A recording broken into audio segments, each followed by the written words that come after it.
بسم الله الرحمن الرحيم. أهلا بتلاميذ الصف الأول الإعدادي لسنة أولى. النهاردة هنحل الامتحان رقم 8 من كتاب الامتحان صفحة 72. لو محتاج مني أي حاجة اكتب لي تحت في التعليقات أو كلمني عن الواتس، أنا بسيب رقم تليفوني تحت في صندوق الوصف. وأول سؤال عندي سؤال الخريطة، بيقول لي رقم 1 ده المحيط إيه؟ ده هو المحيط القطبي الشمالي. طب رقم 2 بيقول لي إقليم نباتي، هيطلع حشائش الاستبس. اهو يا سنة أولى ادي حشائش الاستبس اللي هي لونها أصفر اهو، اللون الأصفر الحشائش المعتدلة أو الاستبس اهي نفس المكان اهو. طب رقم 3 بيقول لي دي قارة ايه؟ هقول له استراليا. رقم 4 بيقول لي إقليم مناخي، هيبقى القاري البارد. خد بالك ما تتلخبطش، اوعى تكتب التندرة. إقليم التندرة أو الإقليم البارد اللي هو اللي مش متظلل، الحتة دي الأبيض ده التندرة، لكن اللي هو مظللها ده اسمه القاري البارد. طيب رقم 5 بيقول لي دائرة عرض، هقول له مدار السرطان. مش دي قارة أفريقيا؟ لأن بتعدي في شمال أفريقيا مدار السرطان، لو كان بيعدي في نص أفريقيا يبقى خط الاستواء. طب اكتب المصطلح الجغرافي: متوسط حالة الجو في فترة زمنية قصيرة. ايه يا سنة أولى؟ قصيرة يبقى الطقس قاف قاف. مناطق متصلة أو منفصلة من سطح الأرض ولكنها متشابهة في خصائصها المناخية، إقليم مناخي. عواصف هوائية دوارة حلزونية عنيفة تنشأ عادة فوق المحيطات بالمنطقة المدارية، أقول دي اسمها الأعاصير. تحرك الجليد المتراكم على جوانب الجبال إلى أسفل بسرعة شديدة، دي اسمها الانهيارات الجليدية. دلل: بتختلف مناطق توزيع المطر على سطح الأرض. طبعا صح، في مناطق غزيرة وفي مناطق متوسطة وفي مناطق نادرة. أقول له حيث توجد 1 مناطق غزيرة المطر، وهي المناطق الواقعة حول دائرة الاستواء أو المناطق الاستوائية. مناطق متوسطة المطر مثل المناطق الواقعة على الساحل الشمالي للبحر المتوسط، المتوسط في أوروبا. مناطق نادرة المطر مثل الصحراء الكبرى في شمال أفريقيا. بعض الأخطار الطبيعية لها فوائد عظيمة. دلل: أقول له مثل البراكين لها آثار إيجابية: 1 تكون العديد من الجزر البركانية والهضاب البركانية. 2 زيادة خصوبة تربة الأراضي القريبة من البركان. كمان عندي الفيضانات يا سنة أولى، أقول له مثل الفيضانات لها آثار إيجابية: 1 تخزين خزانات المياه الجوفية. وقلت تخزيت يعني بتغذي المياه الجوفية اللي موجودة في بطن الأرض، بتزودها مية، دي اسمها تخزيت خزانات المياه الجوفية. 2 إزالة النفايات من مجاري المياه والأنهار وصرفها إلى البحار، وبذلك يتم التخلص منها. السؤال الثاني: اختر العامل الأساسي المؤثر في سقوط الأمطار التصاعدية. هو الحرارة، عشان في شمس طول السنة بتسخن في البحر فبيؤدي إلى صعود البخار اللي بعد كده بينزل مطر. الحرارة. أشد المناطق المتوقع حدوث زلازل بها في قارة آسيا. قارة آسيا بيحصل فيها زلزال في أي جهة؟ أقول له الجهات الشرقية.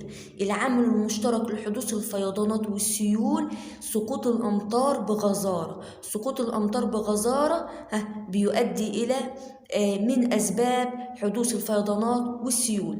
ده الاختيار الصحيح. للحد من ظاهرة الاحتباس الحراري يجب توليد الكهرباء من الرياح. تسقط الأمطار على الإقليم المداري في فصل الصيف، والإقليم الموسمي في فصل الصيف، وإقليم البحر المتوسط في فصل الشتاء. قارن بين الرياح الموسمية ونسيم البر والبحر. الرياح الموسمية قل له هي الرياح التي تغير اتجاهها موسميا بين الصيف والشتاء. أنواعها رياح موسمية صيفية ورياح موسمية شتوية. نسيم البر والبحر يحدث نتيجة اختلاف درجات الحرارة على اليابس والماء المتجاورين أثناء النهار والليل. نسيم البحر أقول بيحدث نهارا، ونسيم البر أقول بيحدث ليلا.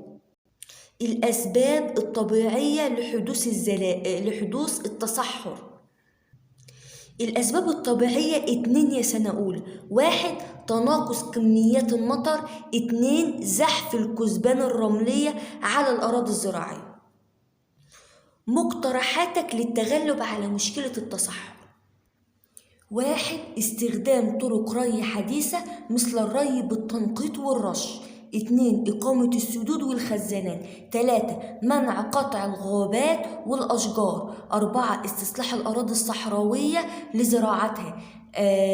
5 تجريم أو منع الرعي الجائر. ثانيا التاريخ، ده علامة صح أو غلط. عرف المصري القديم العديد من وسائل التسلية والترفيه، صح. تعرف الكتابة القبطية بخط رجال الدين، غلط. الهيراتيقية.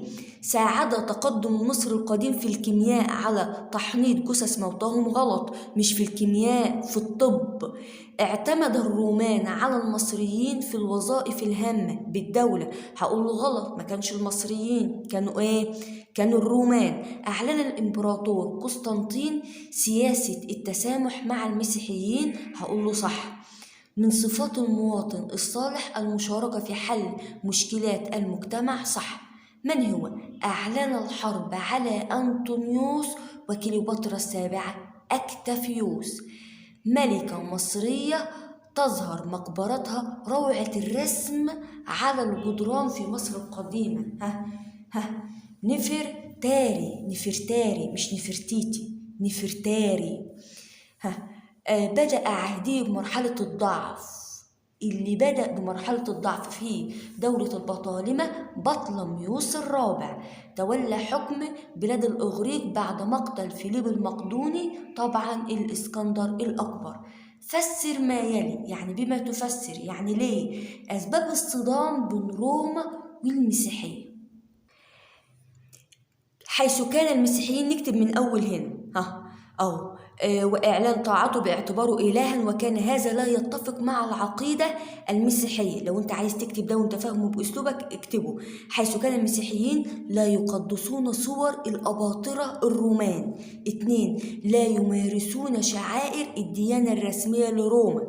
3 لا يقدمون القرابين للإمبراطور باعتباره إلها. لازم أكتب ال3 دول، واكتب بقى وأقول لذلك حدث الصدام بين المسيحية وبين الرومان الذين سعوا للقضاء على المسيحيين.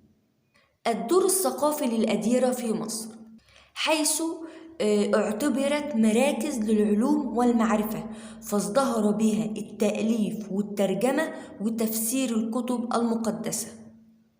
أمامك صورة يا سنة أولى، طبعا دي صورة منارة الإسكندرية، إحدى عجائب الدنيا السبع قديما. حدد أهميتها.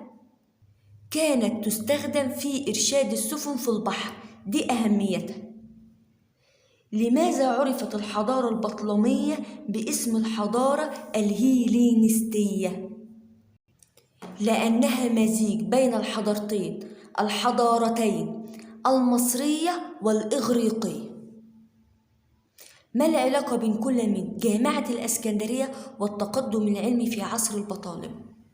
حيث توصل علماء جامعة الإسكندرية إلى العديد من الحقائق والمبادئ العلمية، مثل دوران الأرض حول الشمس وتقدير محيط الكرة الأرضية. نقل القواعد القانونية بين الناس عبر العصور والكتابة، إيه العلاقة؟ عندما اكتشف الإنسان الكتابة تم تدوين القواعد القانونية لنشرها بين الناس. السطر ده العلاقة. ما الدروس المستفادة من الأدب التهذيبي؟ أهمية تهذيب النشء بالأخلاق الحميدة. الحث على أهمية الحكم والنصائح في السلوك والتربية. تاني، أهمية تهذيب النشء بالأخلاق الحميدة. الحث على أهمية الحكم والنصائح في السلوك والتربية. يا رب يا سنة أولى أو أي حد اتفرج عليا أكون قدرت أساعده ولو 1%. افتكر دايما إن أنا موجودة هنا علشان أساعدكم، وربنا معاكم يا سنة أولى.